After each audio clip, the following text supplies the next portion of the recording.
what I wanted to do here is I wanted to kind of go over coupling motion from a little different perspective again.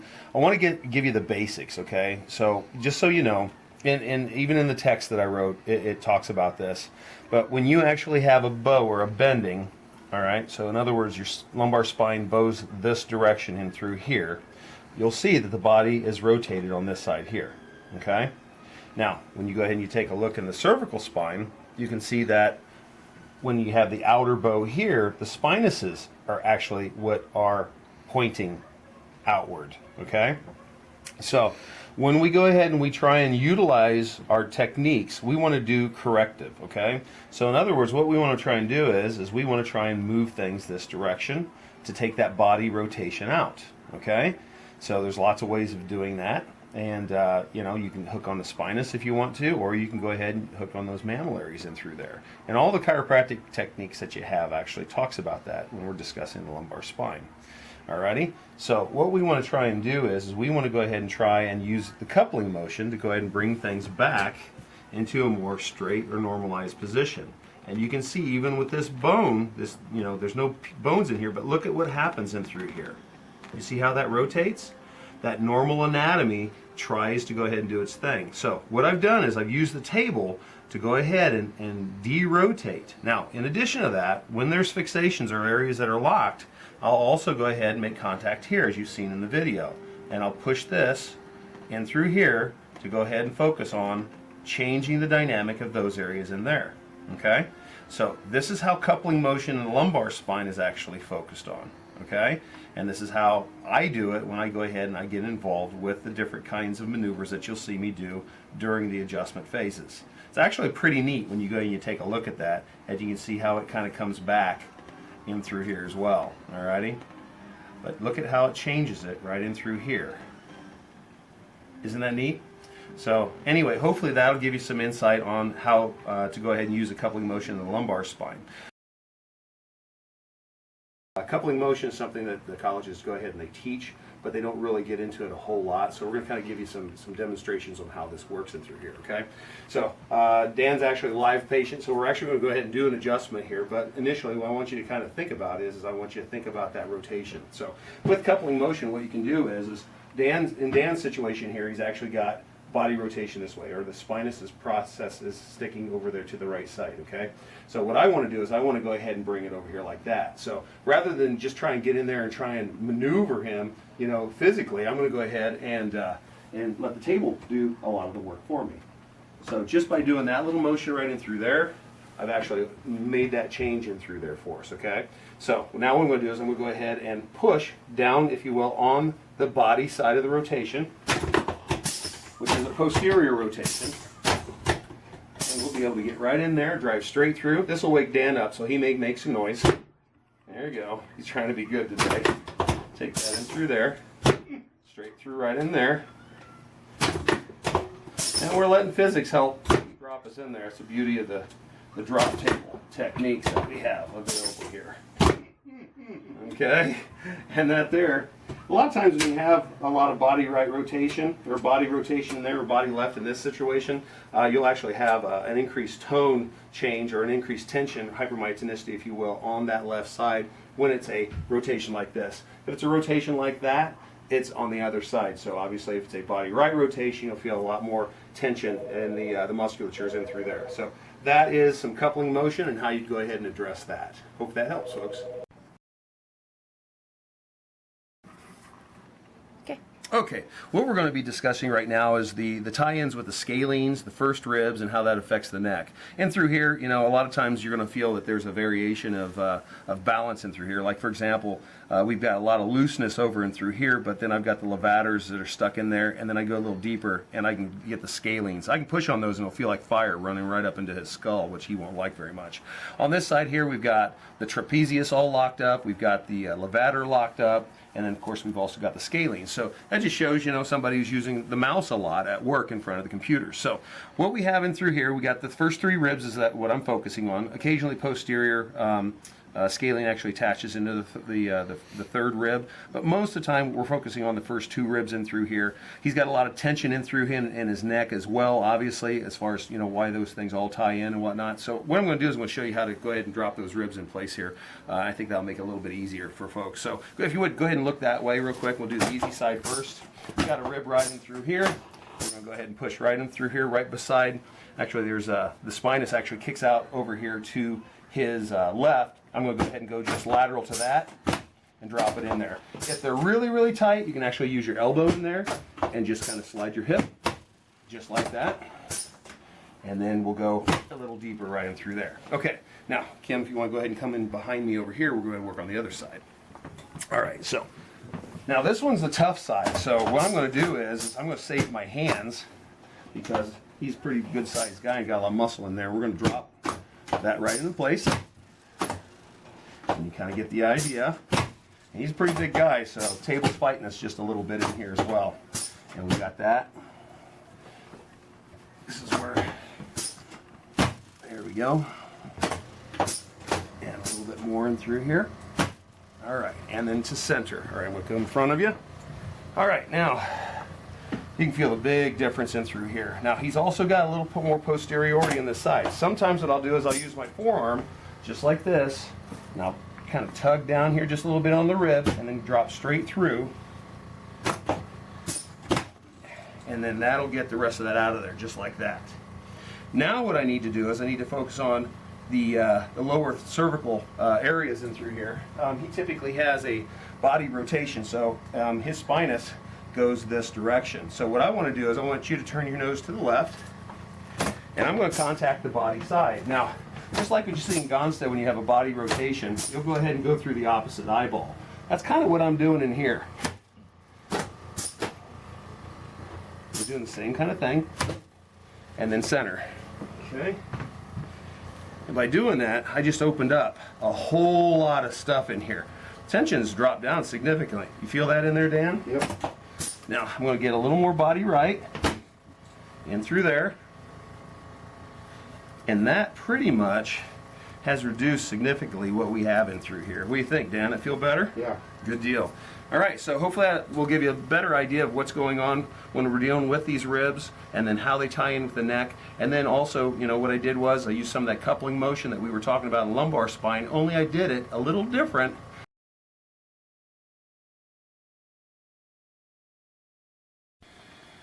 Okay, we've got a special situation right in through here where we've got an individual who has artificial parts, okay? One, he has actually a left artificial hip, and then he also at the same time has a left artificial knee. Now, when he came to me because of his flat feet, his feet were so bad, in fact they still are bad, he's got broken down arches which have actually fused. That's created a huge leg length discrepancy, which we went ahead and ended up putting a 5mm lift in through there. As we go ahead and we put lifts in for people, I think it's always a good idea to go ahead and evaluate the individual and make sure that over a period of time that we reevaluate these things. His pelvis and his hips and everything have been changing progressively, and so he's about due for another set of pictures. So what I want to do initially though here is I want to go ahead and show you, the adjustment phase I'm going to go and do with him and the precautions that I make while I go through and deal with issues such as the artificial hip and artificial knee. Okay? So anyway, I always go ahead and like getting in here and hitting the neurobiomechanical compensation zone and opening things up here just a little bit. I tighten the tensions up here on the table as well. Okay. All the tables have issues like this to some degree. Now we're going to go ahead and bump this. Okay, let's see what we got here. Let's raise your right leg backward high as you can and down. How about the other one now? Okay, so the left one did not go as high as the right one did. So I'm going to go ahead and scribble that down in through here. I marked that down with an angle. That's a sacral apex test. I just say that it shows that there's a dysfunction in there. Come in through here, his actual leg is short there on the right today. For about the last 3 or 4 visits, believe it or not, his left leg has been the one that has been short. So it shows that, his body's still compensating for things. We're going to bring this up in here, just like so, and we can see that his right leg has actually shortened up quite a bit when I bent it in the second position, okay? So, since that's the case, I have a short leg, so I'm going to go ahead and focus on the IN aspect because that's what my protocols are here in the office, okay? Now, it doesn't matter whether it's the right leg or the left leg short. It doesn't matter to me because I want to go ahead and make sure I get that EX aspect out of there. So, what I'm going to go ahead and do is check to see if we've got any rotation in through here. This doesn't really feel too bad, even though he's got some issues right in through there. So what we're going to do next is we're going to go ahead and do a left.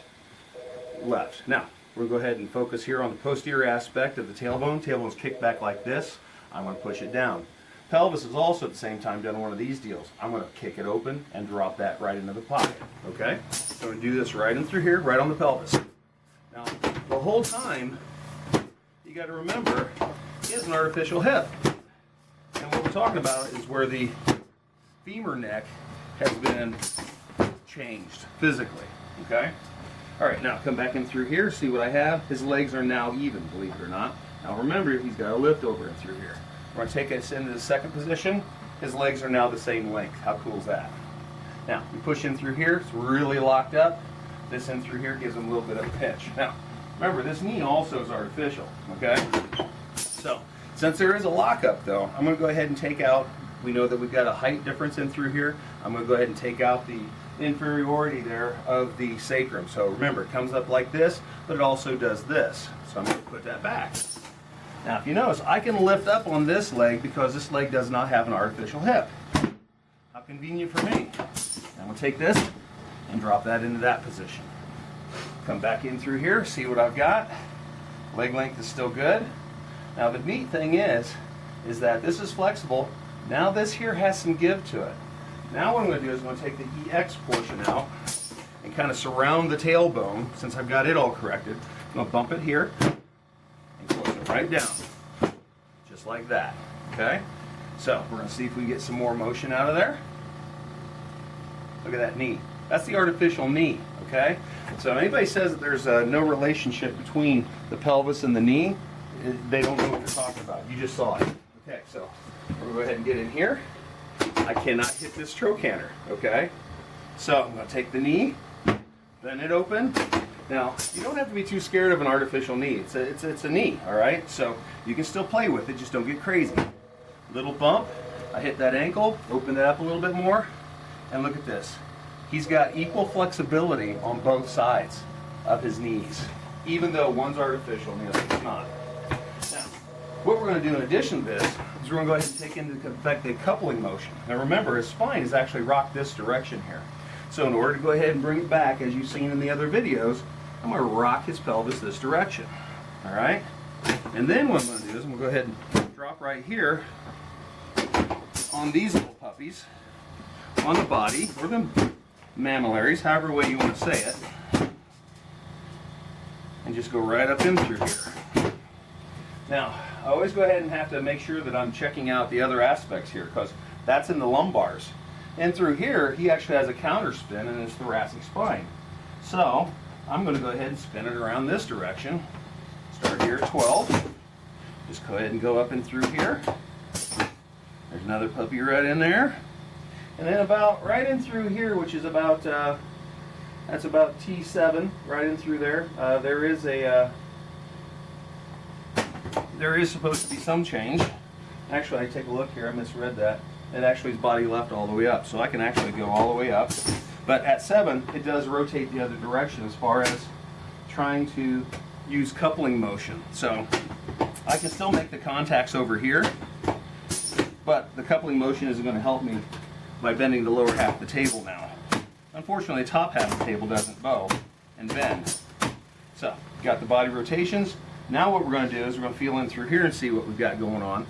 Big old hole right in through here, okay? So his straps and his levators and all that's not in bad shape. Over here it's a little more tight, especially in through here where it humps a little bit. So we're going to get that rib, okay? So let's go ahead and get that set into place. So I'm going to turn your head that way, buddy. Now what I'm going to do is I'm going to go ahead and do a broad contact on that to get those ribs in there.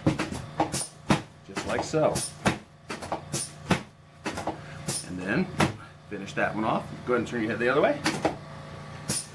This one here, don't have to do as broad a contact, because those ribs even out weren't pushed back, nose in the center, just as the other ones were on the left side. Nose in the middle there, buddy. There you go. All right, now rock in here. Get that T1 moved around a little bit.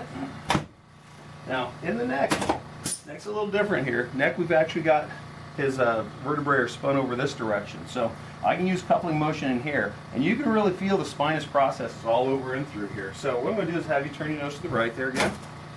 I'm going to roll this right over the top part of my hand to where the vertebrae, I call it the body side, if you will, or the non-spinous side.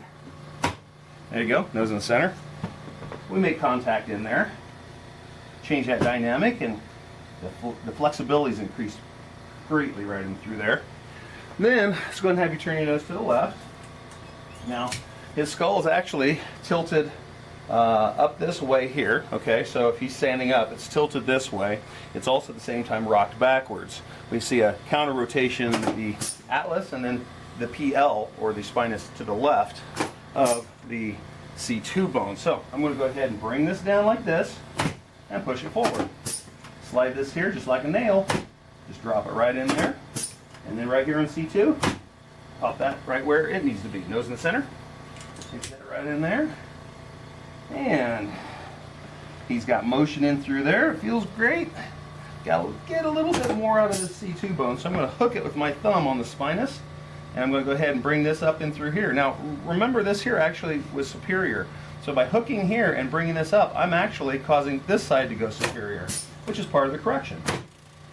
And that was a solid bump. That'll wake him up in the morning. And everything is done. Now I'll go ahead and set the C5. Drop that straight through. Drop that straight through. Check the right leg up high as you can. Good, other leg. All right. Legs are pretty even, so we're all set. So that's how you take care of somebody that's got these dynamics using the McDougle Chiropractic Methods. Have a great day. Okay, what we're going to do is we're going to go ahead and demonstrate the lower pelvic correction of a right ASEX. Obviously, we know that that's going to be the opposite, if you will, on the left, which would be a PIIN, okay? So what we're going to do is I always go for the IN side of it. But before I do that, I'm just trying to set the table up so that the drop mechanism will work hopefully a little bit more efficiently than normal. All right, first of all, obviously what we do is we raise this leg up as high as you can. Good, and then the other one if you would. Okay. That left side went up a whole lot easier. So this is our algorithm that we're using here. We also have a right leg that's short over here on this side. Okay? So I go ahead and I document those components so I know what's going on.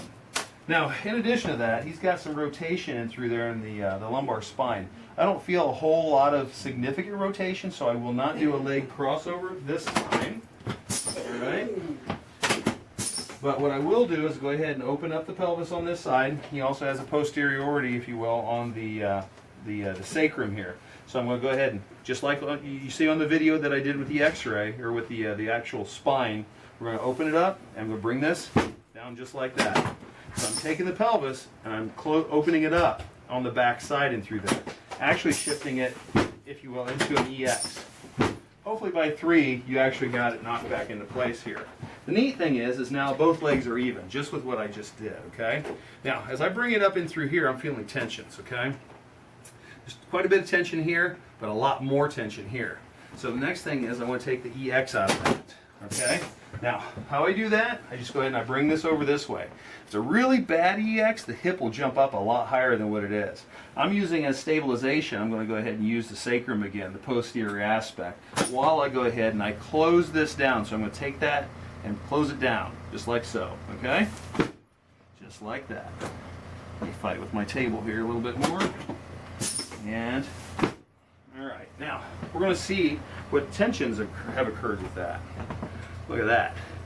That goes like a charm. There's actually no tension in there. So that means, since there's no tension, I'm going to forego the right inferior left post aspect of the sacrum. I already got the posterior out of there. Now what I'm going to do is I'm going to go ahead and go in here and hit the trochanters. And there will actually be a stretch right there in the piriformis on both sides with that. Okay? Same thing here. Go ahead and take the kinetic component out here. Focusing on the fibular head right in there, and then the talus. All right, there's me fighting with my table again. All right, now what we'll do is we'll go ahead and come in here, take another look, see what we got. That looks pretty good. So, we know we got body rotation in through here in the lumbars. Now we just got to go through and decide what ones we're going to work on. So I'm going to hit number 3 right there. And then hit number 1. And it looks like he's body right all the way up the thoracic spine. Now in some cases we'll go through here and we'll work on not just the transverse, but also you feel the rib differences in ribs. Now this in through here, he's got a spread of his ribs. Both of these are posterior this way. So I'm actually going to use what most people call traditional chiropractic hand placement and go ahead and change that. Okay?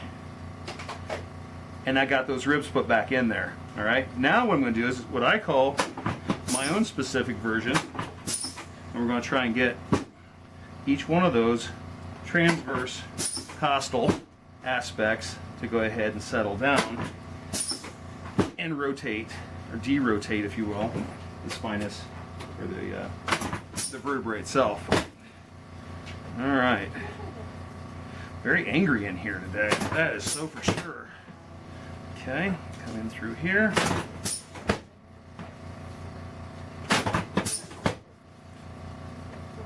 Sometimes it's spinous, sometimes it's ribs. All right, now, what we're going to do next is we're going to set the 3 ribs. Take the stress out of the scalenes. Go and turn your nose to the right. Set this right here. 3, 2, and rib 1. Nose that way. And you can feel the tension in through here. 2, get back in there, and 1, and center. Now, what that does is that releases the traps a bunch.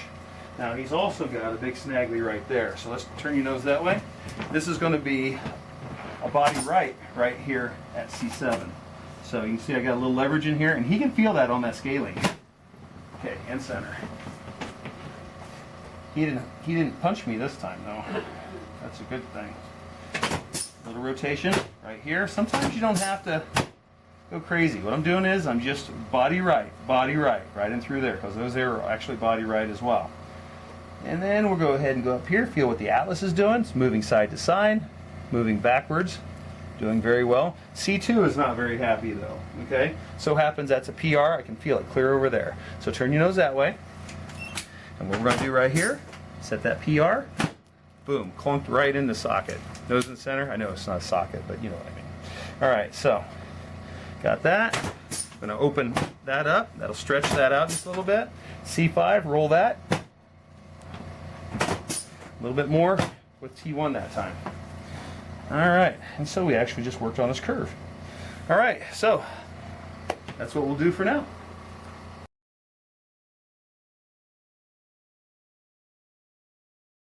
Okay, what we're going to go over are the specific points of interest while we do the line analysis on the occiput, okay? And also the other aspects, if you will. Just so you know, this here is the lateral, or the mastoid air cell. Mastoid air cell here. This is the occiput, so that's your base right in through there. What we'll actually do is we'll put a dot, if you will, and so it's just so we're consistent on each side at the junction of the mastoid air cells and then also the occiput here and here. That gives us a line that goes all the way across there. That's your occipital plane line. Okay. We also at the same time we're going to draw a line, and this here is the just totally lost it. Help me out, Doc. Lateral mass. Thank you. Okay, so this is the lateral mass of C1. This is the other lateral mass of C1. This is the transverse process right in through here. And so what we'll do is at that junction of the lateral mass and its transverse process, you'll actually put a dot right there. You put another dot right here, okay? And that line across there will actually be called your atlas plane line, okay? Now, when we measure the lateral mass, we want to do that so we know which direction the rotation component is between the occiput and C1, okay? Or also known as the atlas. So we'll actually go ahead and use that dot again right there at the junction of the lateral mass and the transverse process. and then the medial aspect, most medial aspect of the lateral mass, and then what you'll do is you'll measure the distance here. You do the same thing on this side, measure the distance here. The side that has the biggest number in this area actually is the most anterior, indicating that that's anterior as far as the atlas, which would make the posteriority component, if you will, for the occiput. This is the dens, all right? We like putting a dot right here, and then we like drawing a line right to the most central component of the spinous process of C2. So we go from the central aspect of the dens and drop it into the most central aspect of the C2 spinous process, okay? Also at the same time, when you're looking at the films in through here like this, you also want to take into consideration, head rotation. And you can tell the head rotation by how much rotation we have here. You can also get an idea of how the jaw is functioning by looking at the width here. And you can see there's a difference in through here. The other thing is when the patient opens their mouth, their jaw should be in line with their spinous. And you can see or their spine. And you can see that that's not the case. So her jaw actually rocks this direction through here, and so it doesn't line up. So she may have some other jaw issues in through there. The other thing that you'll take a look at is the distance between this section and here on the lateral masses. So in other words, what we're looking at is the transverse sliding one way or the other of the occiput on the lateral masses in through here. Sometimes we actually have to go ahead and move the entire spine against the grain of this angle, or of this this linear translation. Okay, so hopefully that makes a little bit of sense. You got an idea of all the little dots, all the little locations, what we need to do, and so now we're going to go ahead and put that into effect, and then you can kind of get a better idea of how that looks. All right, now what we're going to do initially is we're going to go ahead and draw a line right here, and right in through here. And that's just a little off. And then we'll draw the line there. And right in through here. You see that that opens on this side. When you have the two lines that open on one side, in this case it's on the right side, that is a right superior compared to the atlas. So your occiput listing will be an RS right there. So let's go ahead and put that in there. Okay, so we'll do occiput, and one portion of the listing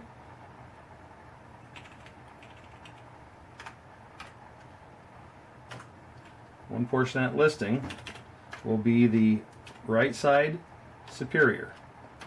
Okay, now what we're going to do is we're going to go ahead and measure the distance between the lateral aspect of the lateral mass and the medial aspect of the lateral mass.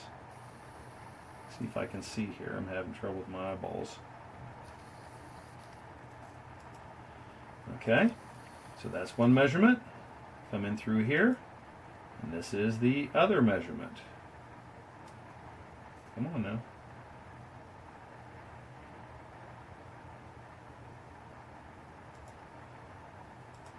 All right, now I accidentally hit the wrong side in through there, which is fine.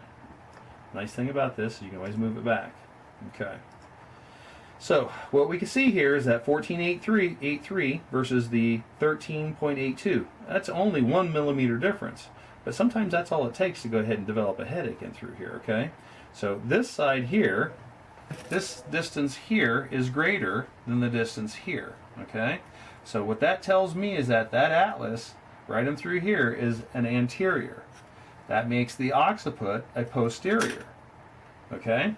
So, since that's on the right side also, that will be a right posterior occiput. Okay? Now, the other thing they're going to get off this film is going to be the amount of rotation of the spinous off of the central axis. So, right in the middle of the dens, we're going to make that dot, and then we're going to go right to the middle of the C2 bone right here. And make a, come on now, a dot right there. And then we want to draw what I call plumb line, and have that in construction too.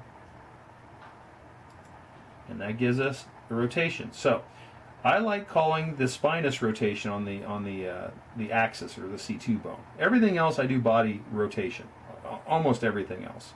But spinous right in through here rotation is what I call that. So that would be a PL, okay, or a spinous. Spinous moved that direction to the left. So posterior left, okay.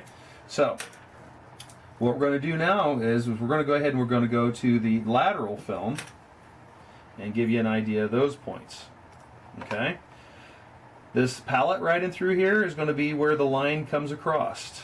It's going to connect with this other side here. That's going to give us an atlas plane line, or I'm sorry, an occipital plane line. In through here, we're going to do the same kind of thing. The most medial aspect of the posterior arch of atlas, and that little booger right on the front there, that there is the anterior tubercle. Is that correct, Doc? Anterior tubercle of C1 in through there, and we'll draw a line right through that. We'll compare those two lines, and that gives us an AS or a PS. Anterior superior, posterior superior. Okay, so we're going to draw that line in there, and we're going to draw this little line right here, right through that little booger right there, and it just so happens that it's a little more anterior superior. In other words, the distance here on the anterior side is superior. Okay, so that'll give you your AS portion of your occipital listing. So we're going to go back over here, and we're going to come right in through here, and there is your anterior superior, right superior, and because this is anterior at the lateral mass of C1, that makes it posterior on the occipital level. Okay. Now we also know that the atlas, the atlas is actually anterior and superior to its bone below. Okay. So what we're going to do right in through here is go ahead and call the atlas, and that will be an ASRA. So in other words, like I said, this is a bigger number here, this lateral mass, so that's going to be a right anterior. So that's how those numbers work. All right. Then in addition to that, we want C2, which is also known as the axis, and that actually is going to be a PL. All right, let me fight with that just a little bit. That's a PL. And I'm putting that right there for now. Hopefully this makes sense to you.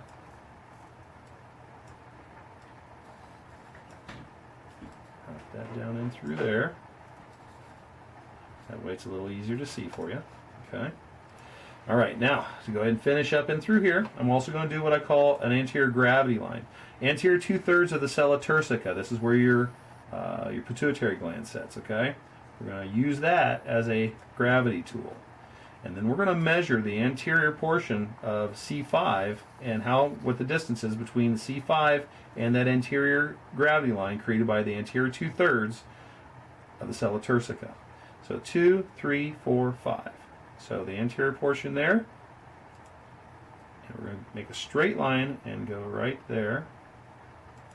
And it says 23.24. The distance between this and this should be no more than 5. She has a fairly straight neck. She should have a curve. We'll describe that here in just a second with another line. So we'll take the most a portion of the lateral mass in through here, 2, 3, 4, 5, 6, and 7. And then do the curve right here. And you can see that there is a red line right here with a curve, and that the back of these bones are on this side of that red line. We've got to shove all those forward to make her have a curve again. When we push those forward, that's going to change the distance between this bone and the anterior gravity line. It also is going to change the dynamic of this angle right here. And I just call that a cervical or an axial flexion line. What I found over the years is that that angle should be, again, no more than 5 degrees. In this case, she's 19.21. So in 2 components here, I've showed that there's anterior head carriage. One in the flexion of C2, and then one, if you will, with the distance between C5 and the anterior gravity line. Okay? So this is very vital for information for your people so that they have a better idea of what's going on. So C2 is in flexion since it's at 19.21 and not 5. So what I do is I come back over here to the open mouth, and then I'm going to go ahead and document that there's flexion here at the C2 bone. And so I have all my information there for the occiput, for the atlas, and of course the axis right in through there. The cervical spine is pretty easy to go ahead and look at and say, okay, there's rotation one side or the other. Again, there's my marker. When we look at the distance here, what we're looking at is we're looking at the spinous process and the distance between spinous process and this little pedicle right on here. Okay, you can see this one's way over, so it's spun this direction. Again, in through the cervical range, I like calling those body rotation components rather than spinous components. So if I go ahead and go in here at number, let's see here, number 7. Number 7 looks like that's a body left at 6, body left at 5, neutral at 4, and body left at 3. And then C2 is the next one up top. So hopefully that helps you have a better handle on what it is that we're looking at when we're going through this entire process of doing cervical X-ray analysis and how it will actually tie in with your care and treatment for your patients.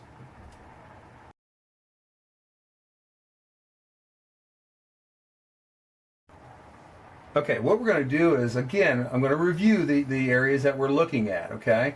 When we're going to measure the sagittal component, this is going to be the long component. So we're going to go ahead and make a dot here.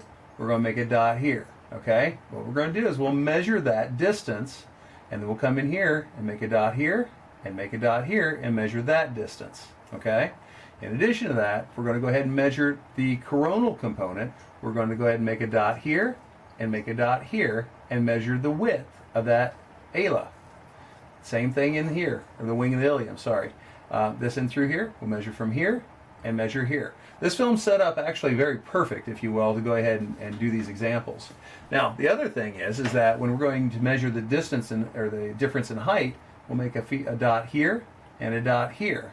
A lot of times, if you go ahead and you have a film roller or a Gonstead roller, you actually go ahead and roll it down and using the side of the film as a straight edge, and then you'll measure the difference, if you will, compared to the sides in through there, indicating that you have a short leg. Okay.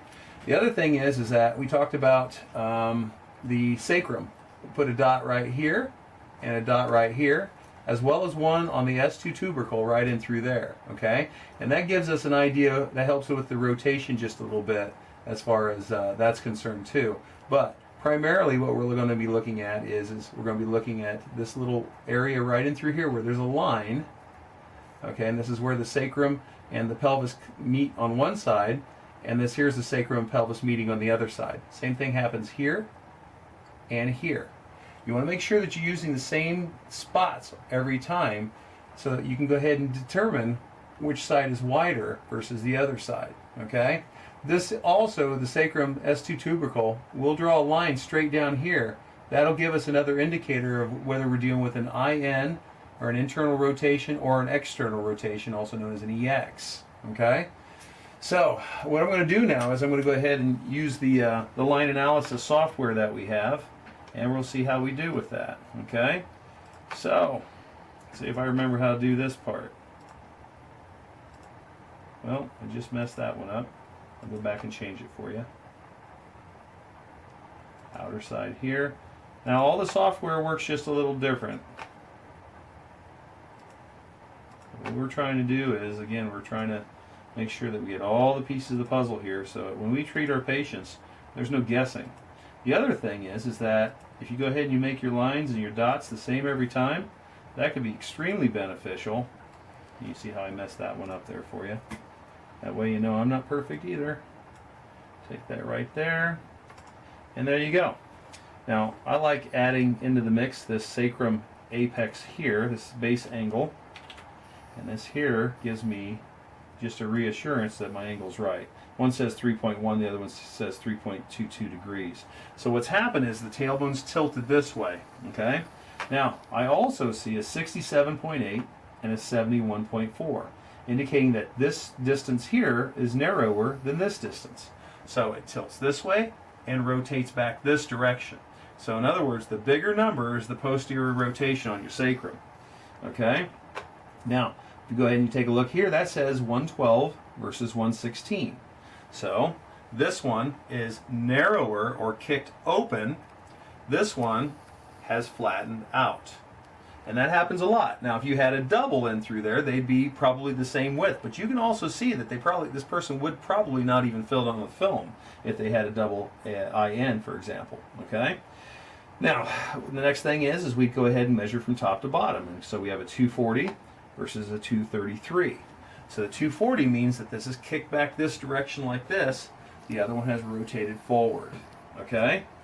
We also at the same time pay special attention to how much rotation or torsion, if you will, there is in the sacrum and the whole wing body, if you will. So the dot right in the center right in through here does not line up with the pubic symphysis dot right here. Typically, if you have a line right in through here that comes down from here to here, and it's either on one side or the other of your dot that you have there in the pubic symphysis, the side that the line becomes on typically goes along with the EX, which you'll find that actually correlates with what we have here, which the 233 is the EX side, 244 is the IN side. So this actually, in this example, worked out perfect, okay? So with that drop, often we'll see body rotation. So the spinuses are here. This is the body of the vertebrae. The body is wider on this side than on the other side. You can see the difference in through there. Okay? So all of these, so 5, 4, 3, 2, and 1, all of these are body right rotation. This is the right side. That's your marker right in through there. Always put your marker on. That way you don't make any mistakes. Okay? Or it reduces the amount of mistakes you may make.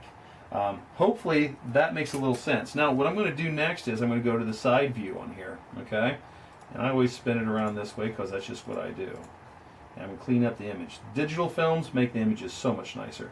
So what I want to do is I want to measure the amount of angle right in through here on the lateral view. And again, this is the sacral base. This angle right in through here is called Ferguson's angle. This gives me an idea how much angulation there is as far as the sacrum is concerned. Normal is between 43 and 47 degrees. You're at 31.63 right here. So we know that she's a little shallow in through here. Another thing too that you can go ahead and look at, you'll see with Barge's angles in through here, if you go ahead and you draw a couple lines in through here, and those lines actually, we'll go ahead and do this one right here, and I'll make another line here for you, just like so. If you go ahead and you do Barge's lines right in through here, and you see that these angles crisscross in the middle of your IVF, or your intervertebral foramen, that's a high indicator that you may actually have encroachment. That's diagnosable, okay? So you can actually do that with every one of those if you want to. Now it looks like she had some damage from an old car accident or something right in there. There's a big chip in that bone. All right, and then we'll take this one right in through here. See if I can get that to work as well. And again, you can see that it's pretty close. That angle's pretty close in through there. It's actually posterior to the facet joints in through there, so we won't call that a facet encroachment. But you can do that with each one of those if you want to. And you know, I think clinically, especially if you're a new doctor, I think clinically this is a smart thing to do. Now that angle is actually pretty decent, the way that is.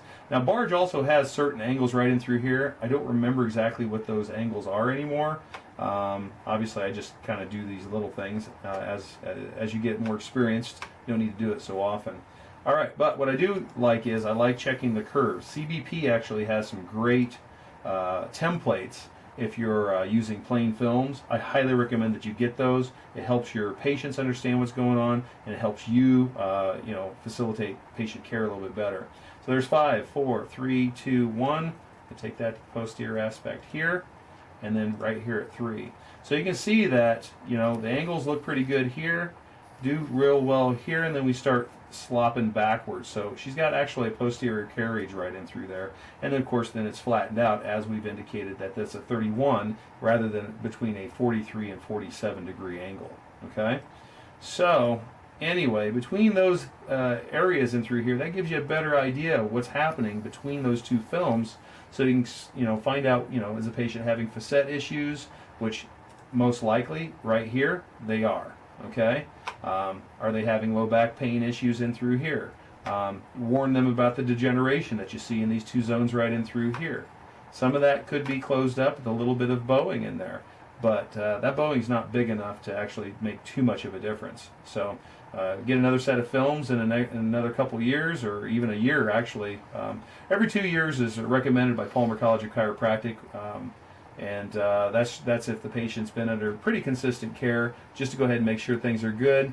If they're gone for 6 months or longer, it's always a good idea to go ahead and take another set of films, because there's a lot of things that can happen in the interim.